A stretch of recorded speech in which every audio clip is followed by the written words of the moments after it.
Assalamualaikum warahmatullahi wabarakatuh. Mari kita menggunakan waktu dalam bulan Ramadan ini dengan kegiatan-kegiatan yang positif, seperti belajar memperbaiki bacaan Al-Quran. Saya, Imsak Ramadan, selaku Regional CEO Bank Syariah Indonesia Regional 1 Aceh, mengajak seluruh masyarakat Aceh untuk belajar memperbaiki bacaan Al-Quran dalam program Serambi Tahsin. Semoga Ramadan tahun ini menjadikan kita lebih bersahabat dengan kalam ilahi. Wassalamualaikum warahmatullahi wabarakatuh.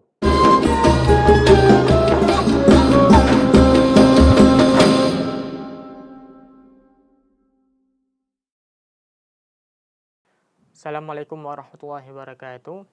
Saudara Lun, kembali lagi dengan program kita Serambi Tahsin yang merupakan kerjasama antara Ikatan Alumni Timur Tengah Aceh dengan Serambi. Hari ini insyaAllah kita akan masuk ke surat baru. InsyaAllah kita akan masuk ke surat Abasa. Kita akan baca ayat 1 sampai ayat 9.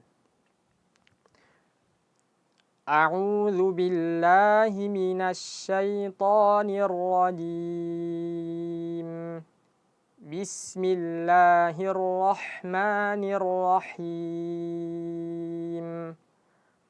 Abasa wa tawalla an ja'ahul a'ma wa ma yudrika la'allahu yazzakka aw yadhakkaru fatanfa'ahu dzikra. أما من استغنى فأنت له تصدى وما عليك ألا يزكى وأما من جاءك يسعى وهو يخشى Sadaqallahul azim. Saudara Lun, jadi di surat yang kita baca ini di akhirnya adalah mad asli. Rata-rata di akhirnya adalah semuanya mad yang panjangnya 2 harakat. Jadi misalnya di abasa wa tawalla. Jadi 2 harakat. Jadi di sini ada madnya. Jadi jangan dibaca abasa wa tawalla. Bukan watawalla. Jadi itu kalau kita baca watawalla itu cuma 1 harakat. Sedangkan di sini madnya 2 harakat. Jadi ada mad asli. Jadi kita baca abasa watawalla. Selesaikan dulu, panjangkan. Tapi seperti yang kita ulang-ulang sebelumnya, jangan terlalu panjang dan jangan terlalu pendek. Jadi harus 2 harakat, 2 harakat, bukan 1 harakat, bukan 3 harakat. Abasa watawalla. Setelah dipanjangkan langsung dipendekkan, langsung diputus suaranya. Okay. Anja'ahul a'ma. Okay, di sini ada huruf jim. Ini sama kasusnya dengan huruf shin. Shin dan jim ketika dibaca jangan sampai dimoncongkan. Jangan sampai bibirnya digerakkan. Karena jim, shin dan ya 1 makhraj. Jadi 1 tempat keluar hurufnya. Jadi jangan kita baca ja. Yang sering kita dengar, kita lihat yang bacanya ja. Jadi bukan ja, tapi ja. Ya, sya, ja. Sama. Bentuk mulutnya sama. Ya, sya, ja. Jadi bentuk mulutnya sama.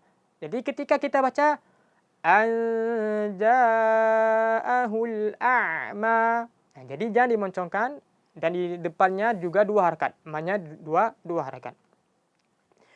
Wa ma yudrika la'allahu yazzakka. Oke, di sini ada dal. Hukumnya qalqalah. Ini sudah pernah kita jelaskan juga.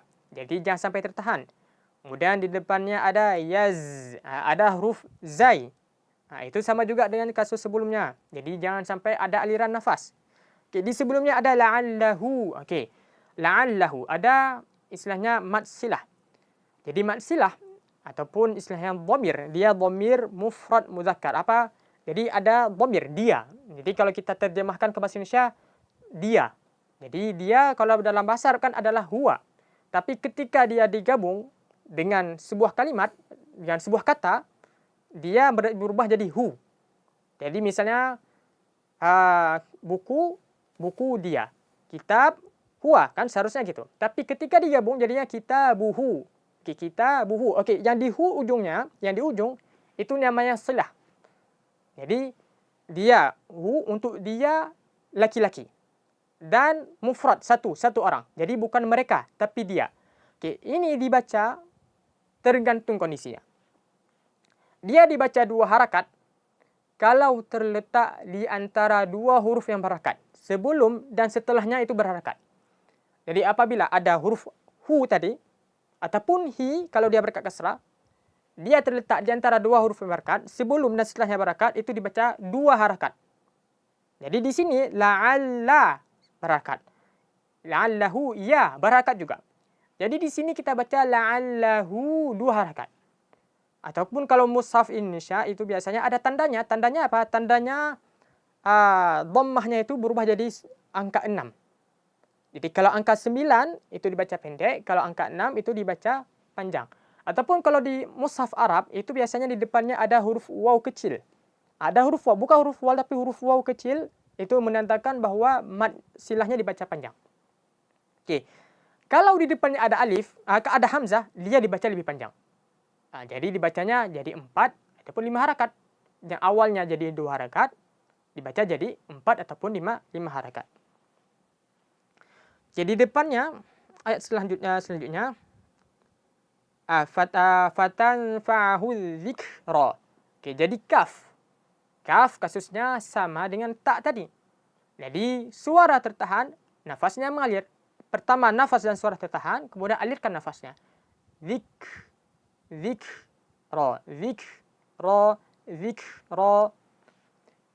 Kemudian di ayat setelahnya ada di sini fa antalahu tasadda, sama juga dengan tadi mad silah juga. Jadi dibaca panjang karena terletak di antara 2 huruf yang berharakat. Kemudian di ayat selanjutnya ada wa amma man ja'aka yas'a. 2 harakat. Ini ada wa amma. Ini pernah kita jelaskan sekilas bahwa mim kalau bertasydid dia dibaca panjang. Panjangnya sama dengan ketika idgham bi gunnah. Jadi di ayat sebelumnya, di pertemuan sebelumnya kita ada menjelaskan tentang illa ayya. Jadi ay dengan amma itu panjangnya sama.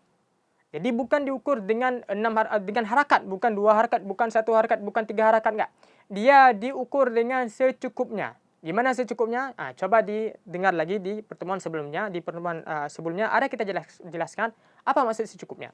Oke, jadi jangan terlalu panjang dan jangan sampai terlalu pendek. Jadi kita baca wa amma man ja'aka yas'a wa huwa yakhsha. Okey, di kha sukun.